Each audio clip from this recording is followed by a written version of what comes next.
this is just a quick reminder to let you guys know that my Kickstarter for my Eat bags is still going on live and strong. Link to the Kickstarter will be left down below. Please help me get this funded. I really want this to be something that belongs in your purse collection and your enamel pin collection. So without further ado, let's go ahead and get on with this video. Hi guys, I'm welcoming you guys back to Read with Melanin, and today we are talking about all of the books that I read in the month of May. So I'm being like super lazy. I was gonna go and get all the books that were in my room, but I don't feel like it. But I want you guys to know, we're pulling out my reading planner. There's still some available in the shop, by the way. We read, oh my gosh. We read 1, 2, 3, 4, 5, 6. We read 7 books this month.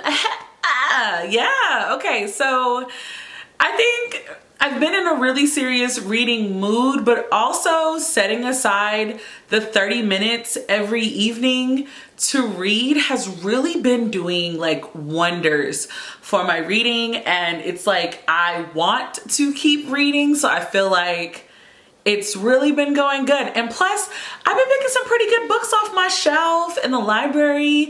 I mean, I technically did buy a couple of books, but like that's not the point, you know? So I'm just gonna open up to my review pages in my reading planner so that I can share with you guys what I read. So the first book that I read this month was Fevered Star by Rebecca Roanhorse. This is the second book in the Black Sun series. To be honest, I forgot the name of the series. But okay, so here are like my main thoughts. One, I do feel like it fell into the typical second book of a trilogy, but for me personally, I also had issues with some of the timing. I felt very bored while listening to this because it always felt like something was about to happen, but no matter how much more I read, like nothing really happened.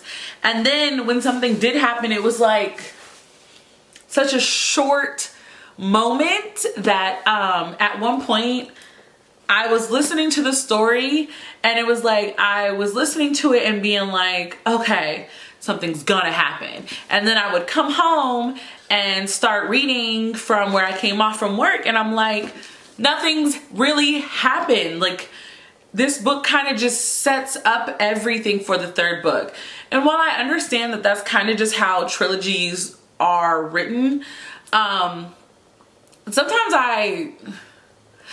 I want to read a series where that is not the case. It's not to say that this book is not good. Like I'm going to eventually purchase this book so it can go on my shelf next to Black Sun. But I wanted to hear the sound of the library book open when I was reading it. And two, I look forward to seeing the closure of this story by Rebecca Roanhorse. I will also say that Rebecca Roanhorse is a fantastic writer. I think that even though I was kind of bored and waiting for something to happen, there still wasn't a moment where I was like, the book sucks, if you know what I mean. Like sometimes even if, as long as you're like a really good writer, you're able to keep me going. But sometimes, you know, it's not always that case. I don't know how to explain it. I feel like that may or may not have made any sense, but you know, just pretend like I just said something wonderful and profound. So since I've been back in the office, I've gone back to listening to audiobooks on the day where my boss is not being a super micromanager. And so the book that I chose to listen to was What Once Was Mine. It's another one of the Disney kind of what if kind of thing. So this story was, what if Rapunzel was saved by the moonflower instead of the sunflower? And so, okay. I'm gonna let y'all know right now, Brittany's about to go into a Disney rant. So if you are not a Disney person, like just click onto the next book and the timestamps because we're about to do this. Okay, so if you've watched the Tangled series on Disney Plus, then you know that the Moonstone has already been added into the storyline. into the canon storyline of Tangles. However, it's told from a different perspective. I actually really enjoyed the series on Disney Plus. Highly recommend you go check it out. But in this premise of the story, because I had already watched that series, I already had this thing in my mind on what would happen if Rapunzel had already adapted the Moonstone. And so for me, it was like as if you were watching the Tangled movie, but with the added caveat that she thinks that she's deadly because she thinks that by people touching her, she will kill them because of the moonflower. So the moonflower is the literal opposite of the sunflower, where the sunflower seems to like give life and heal. Like in the movie, the moonflower is like death, which I find very interesting for multiple reasons. Plus, in this story, like Rapunzel's moon hair is gray, and in my mind, it just created like this interesting paradox of a character, because she's still really positive and really nice, but like death. I liked it. It's still not, I think one day I'm going to rank all of the what ifs, but it got me through a work day. Was it a work day? I think it lasted maybe a work day, but I really enjoyed it. So y'all know that's one of my favorite like fluff series, I guess you can put it, where like sometimes I enjoy the what if and then sometimes I don't. This particular what if, I did enjoy it, but I have other ideas for ways that it could have been like way darker, since I was like, if we're gonna go moonflower and the moonflower is supposed to be death, like I kind of wanted people to die. But I'm also that kind of person that likes a lot of weird violence stuff, so there's that. So the next book that I read is Blood Trials by N.E. Davenport.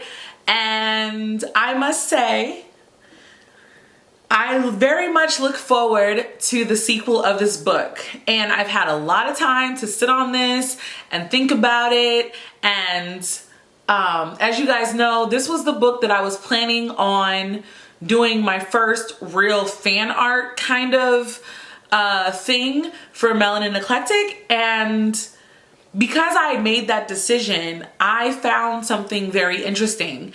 I felt like the description of the characters were very lacking, except at the end of the book when she goes to like a different city. The description of them are so vivid and so bright and beautiful that I didn't realize that I didn't really have enough of the description of the characters until I finished the book and I looked at my notes. Like I have no real clue or idea of how the main character of the story looks. And I know that's not a critique on the actual book itself. That is a critique for me as like somebody wanting to draw fan art, because I imagined her to look like the cover, but there are multiple points in the story where like she's in the shower and she's just like letting her hair down, and I'm like, is she letting her locks down? Like, does she, like, what black girl you know is taking a shower and just popping back out the shower and her hair's okay?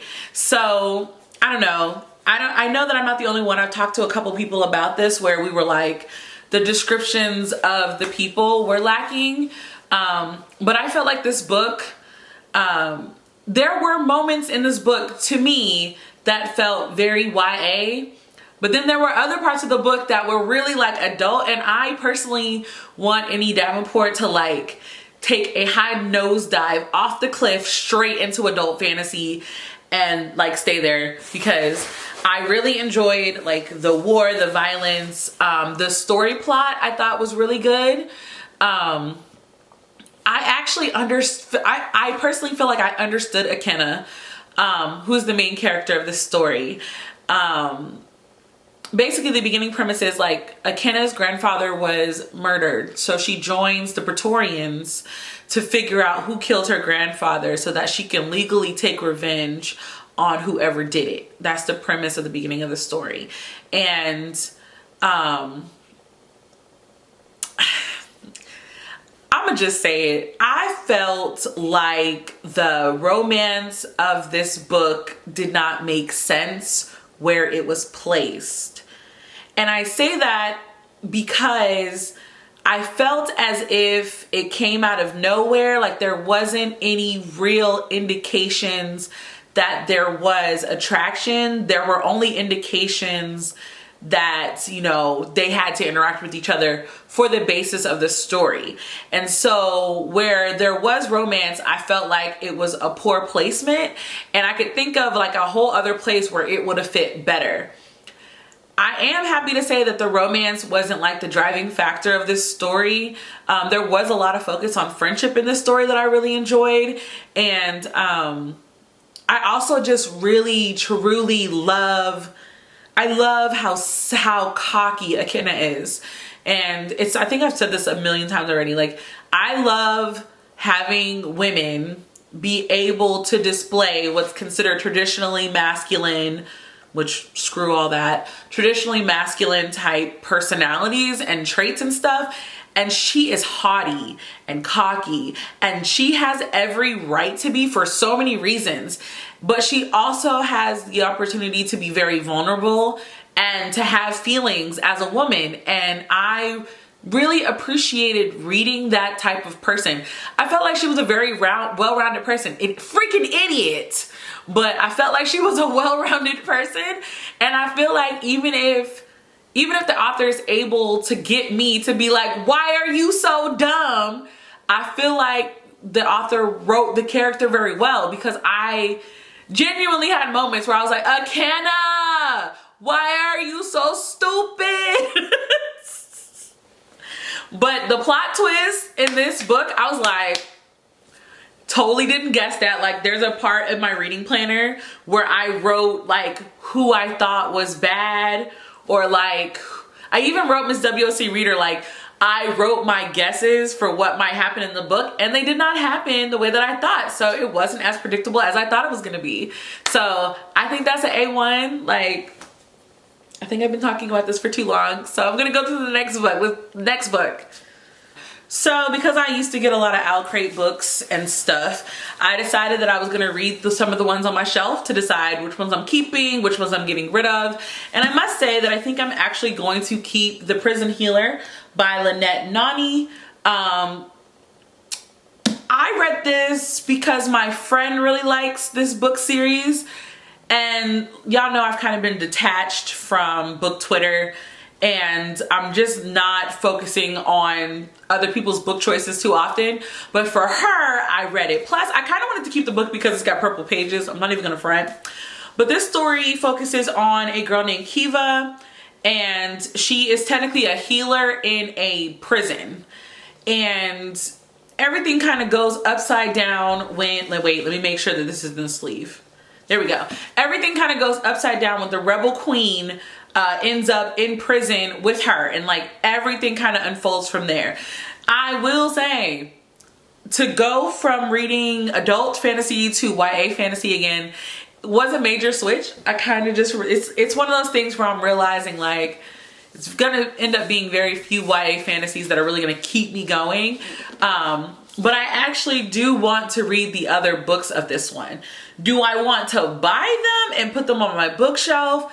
I think that's probably where it's going to be a disconnect for me. I feel like I need to read them before I decide on purchasing them. But for now, The Prison Healer is definitely staying on my shelf. And if we include its brother in, because I think the third book comes out this year. So I'll probably check out the series in its entirety this year. But I am going to get the second book from the library first, just to make sure that, you know, it keeps my whole interest. Because there have been plenty of times where the first book was great, the second book was absolutely horrid, and they couldn't bring the third book together at all. We all know some books haven't even been published because the second book was so bad. So yeah, we'll wait and see. So the next book that I read is Girl, Serpent, Thorn by Melissa Barshadus. I think that's how you say it. This was another one that I listened to while I was at work, and I listened to this book the whole time that I was at work. So I actually finished it in a day. This is a story about a girl whose skin is poisonous, so no one can actually touch her. Like, she doesn't even touch her mother. She wears gloves. She the kingdom kind of knows her as the what is it called?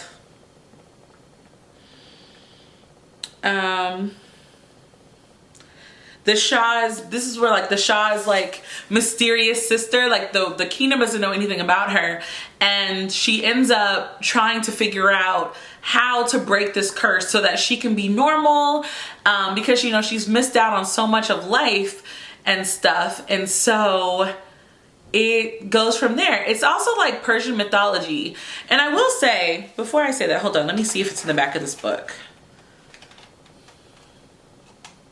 Oh yeah, okay. So one thing that I actually really enjoyed about this book is the author's note at the end. So when you finish the story, there are a couple of pages where the author kind of explains where her inspiration came from for the story. She explains the language that she chose, why she chose it.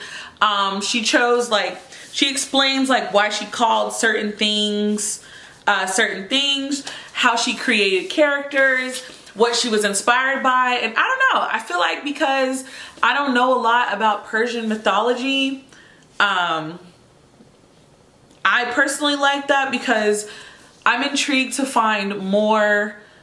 I'm intrigued to read more mythology and legends and culturally based stories from other countries.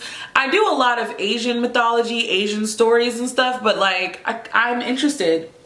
I did not know my hair was doing that the whole time I was on camera, but yeah, I actually really enjoyed this book. I actually gave it a 3.5 out of 5. It was a really good book. Plus, like, this book is staying on my shelf because I don't have another book this pretty with this color palette. So it's staying on my shelf regardless.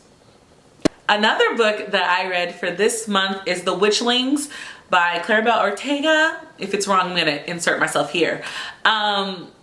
So I read her first book. I read another one of her books during Throwback-a-thon, and I just wanted to read more of her. I really enjoy how she writes, and she's middle grade, but you know that doesn't deter me at all. But I enjoy how she writes her books. So the story of The Witchlings, it's focused on a girl named Seven, who on the night where she's supposed to be sorted into her coven, she turns out that she is a switch. A switch? A sway? I forgot what it is. Basically, she doesn't have a coven per se, and everything goes wrong that night to where she ends up having to accept a challenge to keep her magic. And I will say, I enjoy the mystery, the way that she kind of writes like the suspense or the mystery, because at one point in the book I caught myself being like, oh, it's, and you know, it was one of those things where it's like, if I was younger reading this book, I would have every book she's ever written because I enjoyed the story. The girls actually felt like they were their actual ages.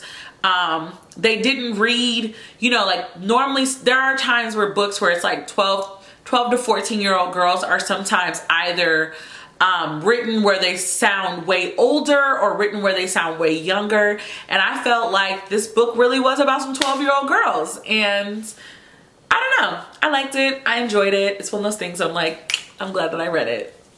So while I was in the library, scrolling some of the graphic novels in all the various sections, I finally came across the Tea Dragon Society.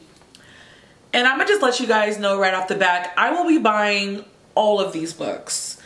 I will probably buy all of the graphic novels that Katie O'Neill has done. I did not realize how much I was going to love the artwork of this. I mean, because I think we got a Tea Dragon Society book in an owl crate like a while back. And honey, I'm obsessed. This was such a cute story. So it's basically about a girl named Greta. I think is she a goblin? I think she's a goblin. Hold on. Yeah, she's goblin. And she ends up finding a dragon, a tea dragon. And what is so cute is that it's such a creative story. So like all the dragons are tea dragons. So they produce flowers out of their horns, and like the flowers make certain teas. Like there's a jasmine one, a ginseng one, a chamomile one, and they're these cute little dragons. And that is, I don't know, it's such a cute story, but I'm obsessed with the art style. I think the art style is, how do I describe this? It's very beautiful and intricate, but also so not. Like, I don't even know if it'll focus. We'll see. But yeah, so needless to say, like I went back to the library and I got all of the ones that are with this, and I will definitely be finishing this series soon. When I'm adding this to my graphic novel shelf, I think this is such a cute freaking book. It was so great. I'm giving this book, and this is gonna sound weird, I'm giving this graphic novel a 5-star, but majority of it is because I'm obsessed with the artwork. And I also think it's a very unique story. I think it was very cute, and kind of wish that I would have thought about this idea, to be honest, because if I was gonna make a graphic novel, it would be something as like magical as this. Okay, so that's all the books that I read in the month of May. Just to remind you guys again, I have my Kickstarter going. It ends it ends here. And so like I really want this Kickstarter to be successful, and I really need your help. So please go to the link in the description box. Share it with your friends. Like I just really want this to be a successful one. If I get a second failed Kickstarter, my heart will be broken. But yeah, thank you guys so much for checking out my channel, and until the next time, guys, bye.